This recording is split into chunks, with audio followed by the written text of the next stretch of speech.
La 29 martie 2004, România a intrat oficial în NATO, după ani de așteptare și negocieri. Pentru o țară ieșită din comunism, momentul a însemnat mai mult decât o simplă semnătură.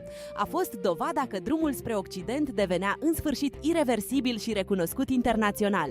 După 1989, România a trecut prin haos economic, reforme dure și o diplomație neobosită. Sprijinul pentru alianță a fost construit pas cu pas alături de Statele Unite și Europa.